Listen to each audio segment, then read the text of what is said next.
ہمارے ساتھ اس وقت ایک ساتھی موجود ہیں جی، اسلام اللہ صاحب. ہم ان سے ذرا سلام دعا کر لیں، ان سے حال چال پوچھ لیں، تو اگر ان کا کوئی سوال ہوا تو ہم ان سے سوال بھی لے لیتے ہیں.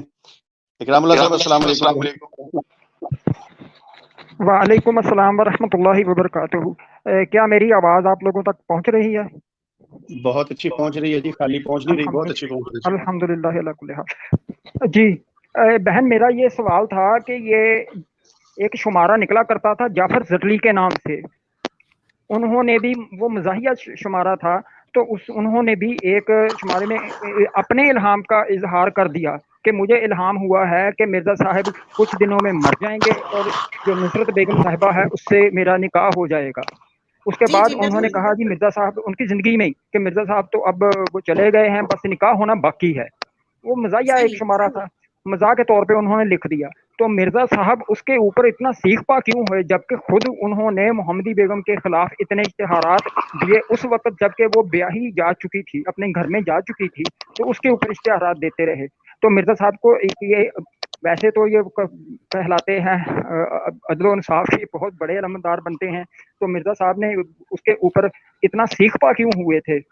محمد بخش صاحب جو ایڈیٹر تھے اس کے جعفر زٹلی کے، شاید آپ کے نظر میں یہ تحریر جعفر زٹلی کی گزری ہو.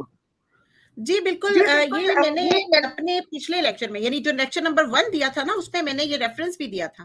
ابھی میں وہی ریفرنس ہی آپ کے سامنے لگانے لگی ہوں. اس کو میں تھوڑا سا زوم کر دیتی ہوں.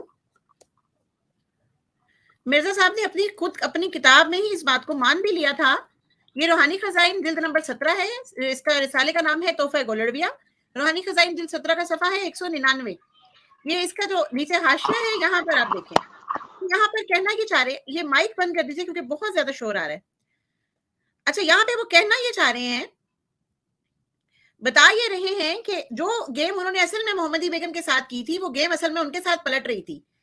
دیکھیے، جب میں نے پہلی اسٹریم کے اندر یہ بات کہی تھی کہ مرزا صاحب محمدی بیگم کے حوالے سے ان کی شادی سے پہلے بھی اپنے مختلف اشتہارات اور اپنی مختلف قسم کے خواب، الہامات اور خطوط لکھتے رہے، جس میں بارہا ان کا ذکر کرتے رہے اور ان کو حاصل کرنے کے حوالے سے بڑی عجیب و غریب قسم کی باتیں بھی کرتے رہے، بلکہ ان کو عجیب و غریب حالات میں اپنے خوابوں میں دیکھتے بھی رہے.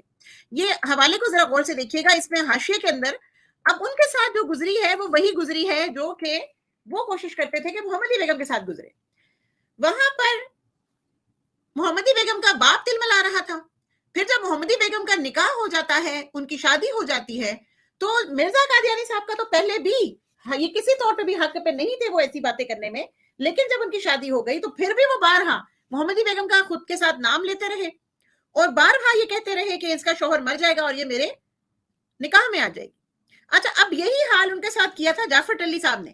یہ منشی صاحب تھے جی، واقعی آپ صحیح کہہ رہے ہیں، بہت ہی مزاح سے بھرپور ان کی تحریریں ہوتی تھی.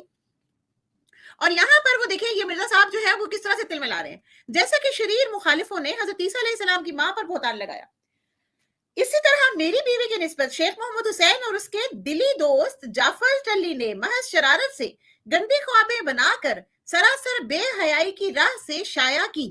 الفاظ بہت خوبصورت ہیں جی، محض شرارت سے گندی خوابیں بنا کر سراسر بے حیائی کی راہ سے شائع کی. اور میری دشمنی سے اس جگہ وہ لحاظ اور ادب بھی نہ رہا جو اہل بیت آل رسول صلی اللہ علیہ وسلم کی پاک دامن خواتین سے رکھنا چاہیے. اب آگے کیا لکھ رہے ہیں؟ مولوی کہلانا اور یہ بے حیائی کی حرکات، افسوس ہزار افسوس. اچھا جی، یہ حوالہ سامنے لگانے کا مقصد یہ تھا کہ آپ کو اندازہ ہو کہ جو کچھ جعفر ٹلی نے لکھا ہے اس کو مرزا قادیانی نے نہ صرف ایڈمٹ کیا ہے بلکہ اس کے لیے کچھ الفاظ استعمال کیے. اب یہ کیا کیا ہے انہوں نے کچھ خوابیں سنائی جس کے مطابق انہوں نے کہا کہ جی یہ میری نکاح میں آ جائیں گی، کچھ انہوں نے باتیں ایسی کی.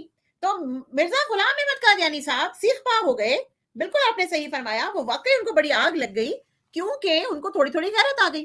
گو کہ یہ غیرت اس وقت غائب ہو گئی تھی جب وہ اسٹیشن پہ چہل قدمی کر رہے تھے اپنی بیگم صاحبہ کے ساتھ اور بی بی صاحبہ نے پردہ بھی نہیں کیا ہوا تھا اور ان کے صحابی اس بات پہ کڑ رہے تھے.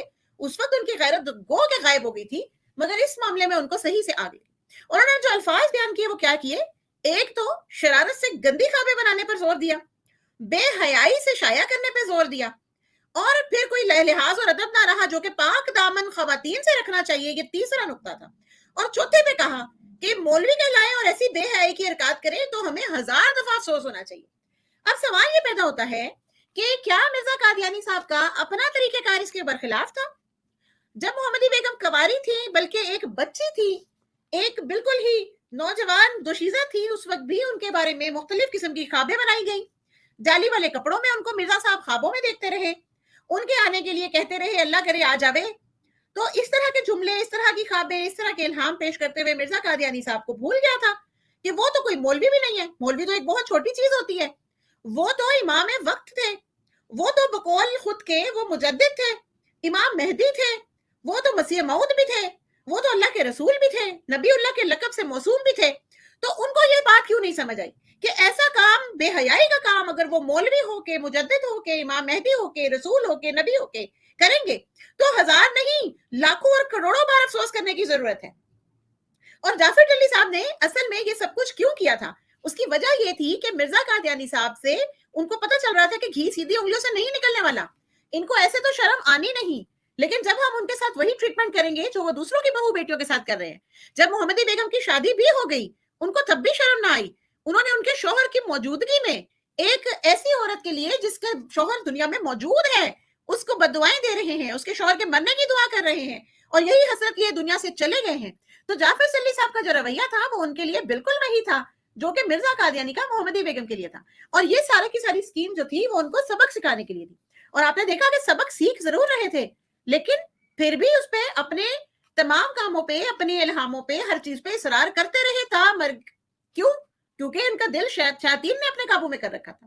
اب یہ خود اپنے منہ سے کہہ رہے ہیں کہ ایسی گندی خوابیں شرارت سے بنائی گئی ہیں، اور ایسی جو باتیں شائع کی جا رہی ہیں جو کہ پاک دامن عورتوں کے شایان شان ہی نہیں ہے. اور محمدی بیگم جیسی پاک دامن عورت کے بارے میں یہی گند وہ خود بول رہے تھے. تو ان کے لیے بھی ہزار نہیں بلکہ لاکھ اور کروڑ افسوس کا مقام ہے. جزاک اللہ.